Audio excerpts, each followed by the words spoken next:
Someone asked how you were doing recently, and you said fine. Not because it was true, because fine is the answer that ends the conversation. Because the real answer, the actual answer, would require more than you had to give in that moment. It would require explaining what this season has actually been like from the inside. The mornings that took everything just to start. The nights that went long and dark in ways you don't have language for. The weight you've been carrying that doesn't have a clean name and wouldn't fit into small talk even if it did. So you said fine, and the conversation moved on, and you moved with it, still carrying what you were carrying before they asked. And here's what I want to say to you about that. The fact that you answered fine doesn't mean fine is true. And the fact that you kept moving doesn't mean moving was easy. And the fact that you're still here, still showing up, still functioning, still saying fine when people ask, doesn't mean that being here didn't cost you something. It cost you something. It has been costing you something. Every day, in ways that nobody around you fully understands. Because you've been very good at making it look like less than it is.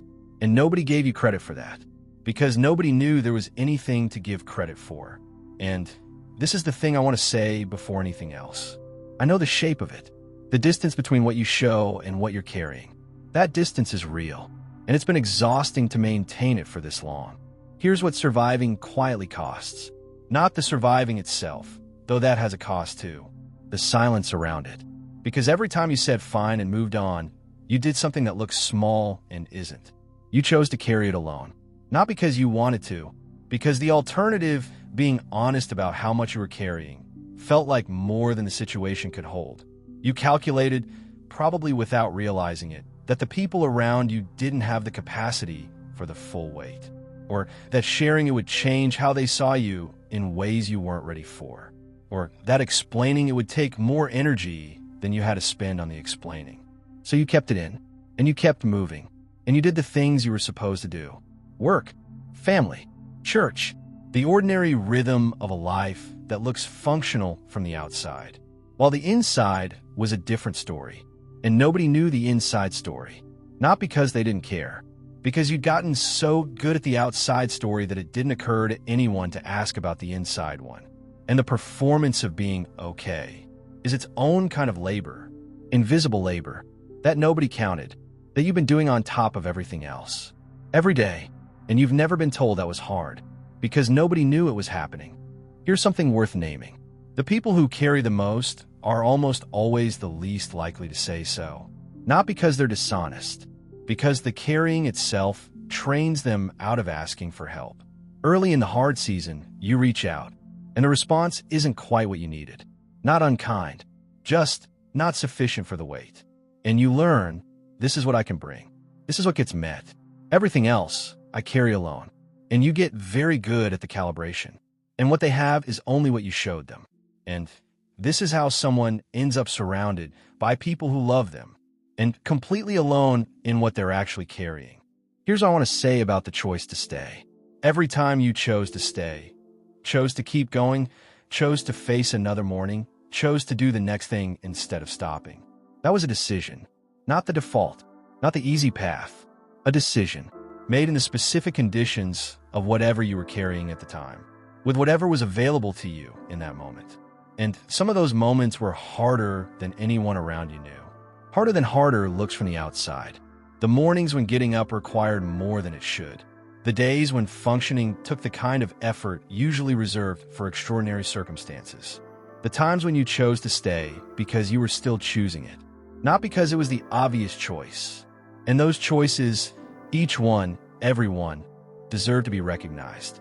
Not as extraordinary, as exactly what they were. Decisions made under weight. That cost something real. That required something real. That produced the person who is still here. And still here is not a small thing. Still here is the whole thing. Think about a building that has been through a major storm. From the outside, it looks the same. The walls are standing. The roof is intact. The windows held. And someone walking past looks at it and says, that building came through fine. But inside, there are hairline cracks in the walls. Water damage behind the drywall that isn't visible yet. Stress on the structure that doesn't show on the exterior but changed what the building can bear. The building came through the storm, and coming through looked like nothing happened. But something happened, and the building knows what it took. Even if the people walking past don't. You've come through something, and coming through looks from the outside like nothing much happened. You're still standing, still showing up, still answering fine when people ask. But inside, you know what it cost. You know the cracks. You know what the storm did behind the walls that nobody sees. And the fact that you're still standing isn't evidence that nothing happened. It's evidence that you held, under conditions the people walking past don't know about. And holding, real holding, the kind that happens when everything in you wants to stop, that deserves to be seen, even when it isn't, even when the only witness is you. Hagar was in the wilderness.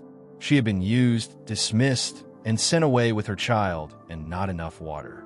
And the water ran out, and she couldn't watch her son die. So she put him under a bush and sat a distance away, and wept. That's one of the most raw, specific, human moments in all of Scripture. Not a crisis of faith. A mother at the end of what she could carry, sitting down because there was nothing left to do but cry. And then God spoke, not from heaven in a general announcement, specifically to her. He said, "What's wrong, Hagar?" And then, before she answered, he told her he had heard the boy crying. He had already heard. He didn't need her to articulate the crisis. He was already there, in the wilderness, with the person who thought she was alone with the most impossible thing she'd ever carried. And then he said, "Don't be afraid." And he opened her eyes, and she saw a well. Not a well that appeared miraculously, a well that was already there, that she couldn't see until he opened her eyes to it. The provision was there before she saw it. The presence was there before she felt it. And the God who saw Hagar in the wilderness, he is the God who sees you in whatever wilderness you've been sitting in, with whatever is too heavy to keep carrying and too impossible to put down. He was already there. He has already heard. And the well that seems invisible right now is not absent. You just haven't been able to see it yet. So here's what I want to say to you directly. You made it. Not to the end of the hard thing. Maybe you're still in it. But to today. And today required something from you that nobody around you fully understands. And that's okay. Not everyone needs to understand it. But someone needed to name it. And this is the naming. You chose to stay when staying was hard. You kept going when going forward felt impossible. You answered fine when fine was the furthest thing from true.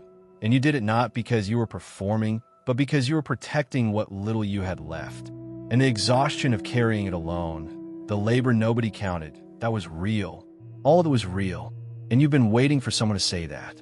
Not to fix it, just to see it. So here it is. I see it. The cost of the quiet survival. The decisions made under weight.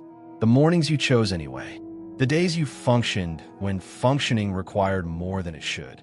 The version of still here that nobody around you knows is actually remarkable. You're still here, and nobody around you knows how much that matters.